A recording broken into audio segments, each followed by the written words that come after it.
النهارده عاوزين نعرف ايه الاحسن، اننا ننزل مصر ونكمل دراستنا في مصر ولا نستنى في روسيا ونكمل هنا. شير للطلاب عشان الكل يستفيد، وما تنساش اللايك يا باشا. وقبل ما ابدا الفيديو ده يا جماعه وجهه نظري، ممكن انت تختلف تتفق معايا، ده براحتك. احنا عارفين بعد القرار الجديد اللي انا بالمناسبه هشرحه بالتفصيل في فيديو تاني جاي، في كميه طلاب مصريين كتيره قرروا ينزلوا مصر يكملوا دراستهم هناك. طب ايه الاسباب لده وايه الاسباب العكس ده؟ تعالوا نتكلم عن نقطة نقطة عشان الموضوع يبقى منظم شوية. أول حاجة هي أهم حاجة وهي أكتر حاجة مهمة، فلوس الجامعة. بسبب سعر الصرف القليل دلوقتي اللي هو الجنيه بيساوي 2 روبل، مكان زمان بيساوي 5 أو 6 روبل زي ما انتوا عارفين. فالموضوع فلوس الجامعة بقى اوفر شوية. افترض مثلا انك بتدفع الجامعة مثلا 300,000 روبل. 300,000 روبل دي زمان كانت بحوالي 60,000 جنيه يعني، بس دلوقتي 300,000 روبل بتساوي 150,000 جنيه تقريبا، مكان 60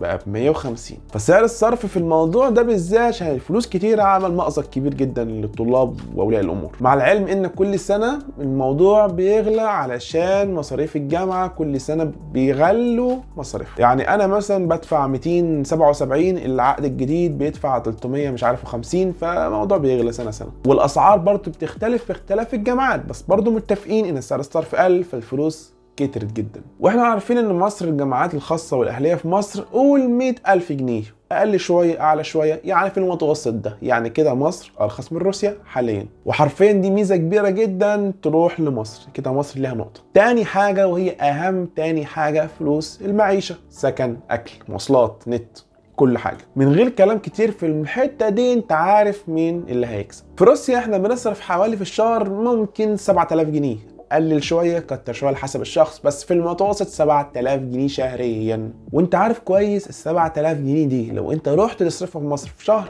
هتعيش ايه؟ هتعيش ملك حرفيا. يعني على سبيل المثال الاوضه ديت انا مأجرها ب 4,000 جنيه. 4,000 جنيه، ال 4,000 جنيه ديت ممكن تأجر فيها شقه مش عارف 3 4 اوض في مصر.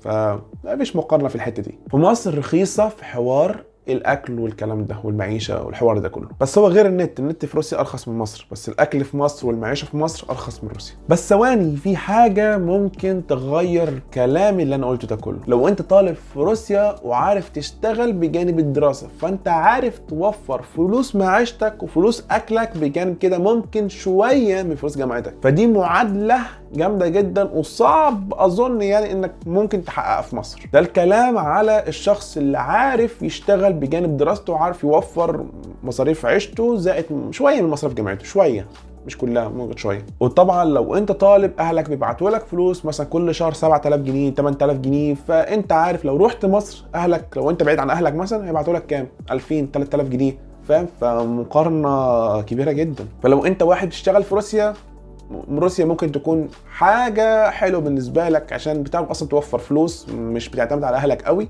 ولو مش بتشتغل في روسيا فمصر هتكون احسن بالنسبه لك عشان اهلك هيبعتوا لك فلوس قليله بدل ما كانت فلوس كتير. تالت حاجه ان انت في مصر هتكون جنب اهلك.